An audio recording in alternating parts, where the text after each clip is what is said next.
पुस्तक रिमझिम कक्षा 5 पाठ 4 नन्हा फनकार।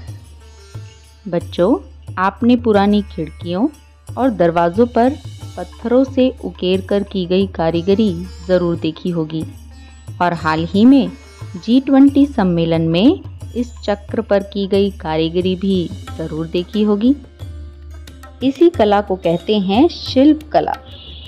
तो चलो इसी से संबंधित एक कहानी आज हम सुनते हैं, जिसका नाम है नन्हा फनकार। वह लड़का एक चौकोर लाल पत्थर के पास बैठ गया। उसने जल्दी जल्दी कोई प्रार्थना बुदबुदाई और छेनी हथौड़ा उठाकर अपने काम में जुट गया। उस बच्चे का नाम था केशव और वह अभी सीख ही रहा था। पिता के एक बार करके दिखा देने पर वह सीधी लकीरों वाले और घुमावदार डिज़ाइन उकेर सकता था। अब तक उसने जो भी काम किया था उनमें से घंटियों को बनाना सबसे ज़्यादा मुश्किल था। केशव जानता था कि एक दिन ऐसा ज़रूर आएगा जब वह बहुत सारी बारीक जालियाँ, महीन नफीस बेल बूटे, कमल के फूल, लहराते हुए सांप, ये सब ठीक से उकेर पाएगा। केशव जब पैदा भी नहीं हुआ था, उसके माता पिता गुजरात से आगरा आकर बस गए थे। केशव का जन्म भी आगरा में ही हुआ। उसे गुजरात के पुश्तैनी गांव जाने का तो कभी मौका ही नहीं मिला। आगरे की गलियां और अब सीकरी, बस यही उसका घर था। चारों ओर हो रही छेनी हथौड़ों की ठक ठक खड़खड़ के बीच केशव को किसी के कदमों की आहट भी न सुनाई पड़ी। इसलिए अचानक कानों में एक आवाज़ पड़ने पर वह चौंक गया। माशा अल्लाह, ये घंटियाँ कितनी सुंदर हैं, तुमने खुद बनाई है? केशव बोला, बेशक, मैंने ही ये घंटियाँ बनाई हैं। क्या मैं आपको पत्थरों पर नक्काशी करता नजर नहीं आ रहा? देखते नहीं, मैं ही पत्थर को तराश रहा हूँ।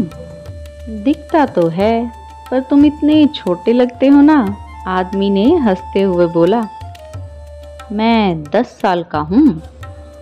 10? अच्छा, तब तो काफ़ी बड़े हो।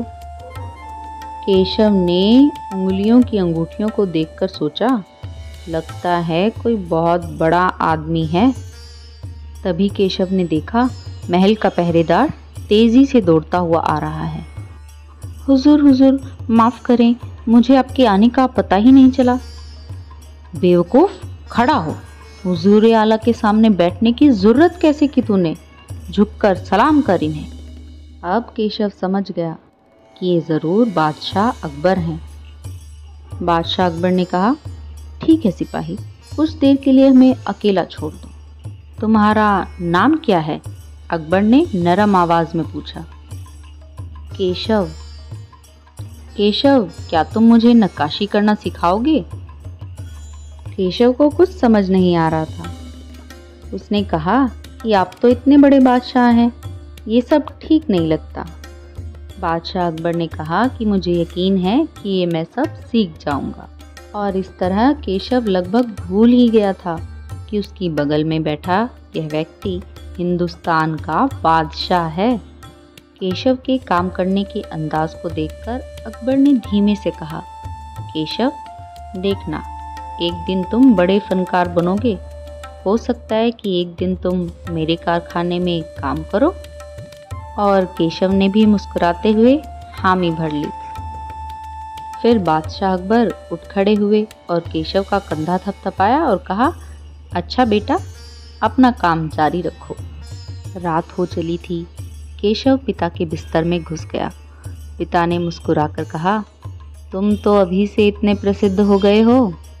केशव बोला, बादशाह सलामत ने कहा है कि एक दिन मैं बहुत बड़ा फनकार बनूंगा।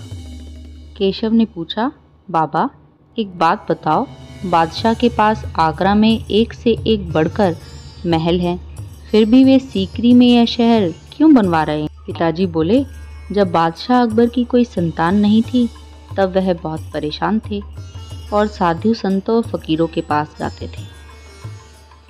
तब ख्वाजा सलीम चिश्ती के पास वो सीकरी आए और उन्होंने बताया कि बादशाह को 3 संतानें होंगी। केशव ने चहकते हुए कहा। शहजादा सलीम, मुराद और दनियाल। बिल्कुल सही। तब बादशाह ने ख्वाजा सलीम चिश्ती के सम्मान में सीकरी में नगर बसाने का फैसला किया था। केशव उन्नींदी आवाज में बोला।